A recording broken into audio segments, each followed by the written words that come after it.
La vie appartient à ceux qui se lèvent tôt. C'est vrai. Ça, c'est une phrase que le monde utilise beaucoup.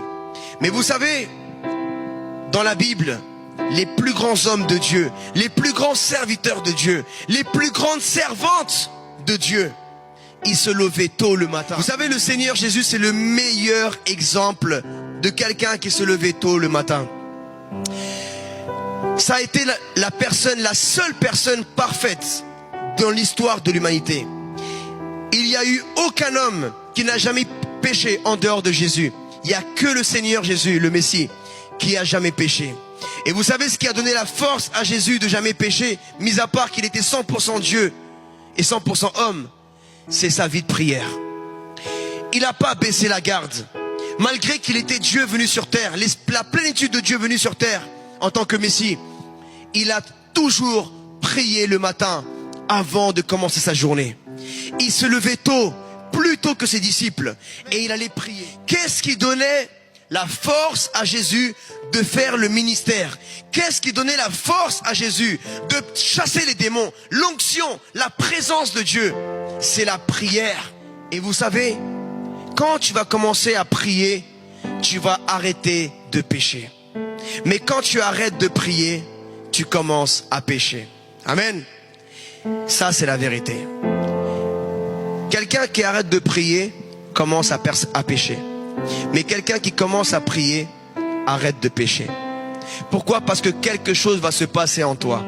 Et ça va changer ton cœur. Ça va changer ta façon de voir le monde. Tu vas répondre à l'appel de Dieu. Tu vas avoir le cœur de Dieu. Et quand tu verras une âme, tu verras plus une femme, tu verras plus un homme, tu verras une âme qui va en enfer et qui a besoin d'être sauvée par Dieu au nom de Jésus-Christ. Et tu vas lui parler de l'amour de Dieu. Et je vais terminer avec ça. Aujourd'hui, le fait de m'être discipliné dans la prière m'a permis de prêcher tous les jours dans les métros de Paris. Tous les jours, du lundi au vendredi. Le fait de mener une vie de prière, ça me donne la pensée de Dieu.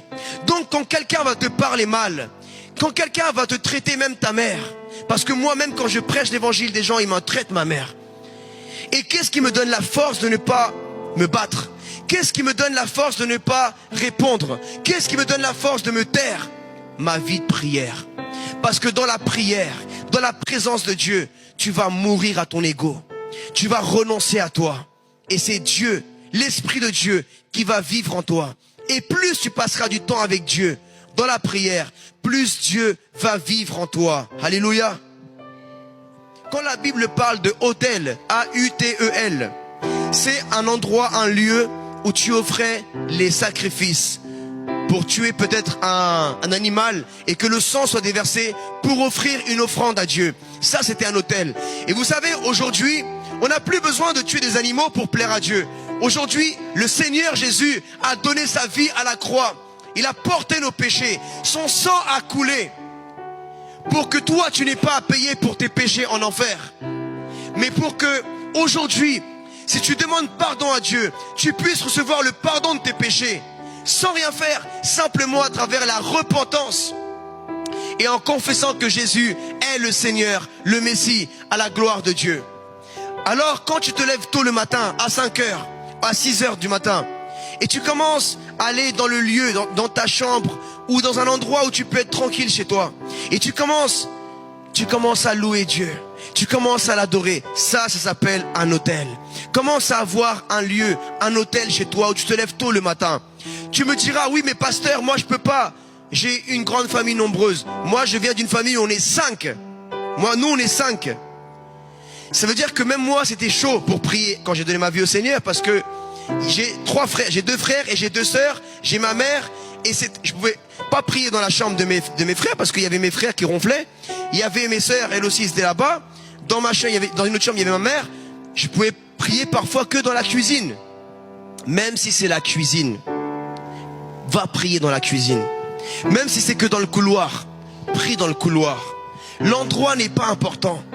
Le plus important, c'est que tu aies un endroit où tu peux être seul à seul avec Dieu. Amen.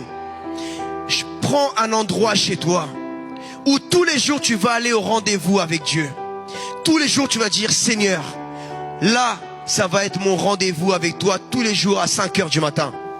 Tous les jours à 6 heures du matin. Même si c'est pendant 10 minutes. Même si c'est pendant une demi-heure ou une heure. Prends ce temps. Je t'assure que ta vie va changer. Qui croit que sa vie va changer s'il commence à se lever tôt le matin dans la prière? Vous savez, quand on commence à mener une vie de prière, on se prépare pour la journée. Moi, je vous vois tous tout beau. Bien coiffés, bien habillés, du parfum, bien tout. Pourquoi tu t'es préparé pour venir à l'église? Ah oui? Eh bien, c'est pareil. Le matin, tu te prépares spirituellement. À chaque fois que tu vas sortir de chez toi, tu te prépares physiquement. Mais maintenant, il faut que tu te prépares spirituellement. Et comment tu vas le faire? En allant tôt le matin. Et tu vas préparer dans la prière. Et quand tu vas prier, le Saint-Esprit de Dieu, l'Esprit de Dieu va commencer à te remplir. Et il va te donner la pensée de l'éternité. La pensée de Dieu. Il va enlever toutes tes mauvaises pensées. Il va te donner Dieu va te donner son cœur, plus d'amour. Tu vas te remplir de plus d'amour. Tu vas être rempli de plus d'humilité. Tu vas être rempli de plus de joie. Alléluia.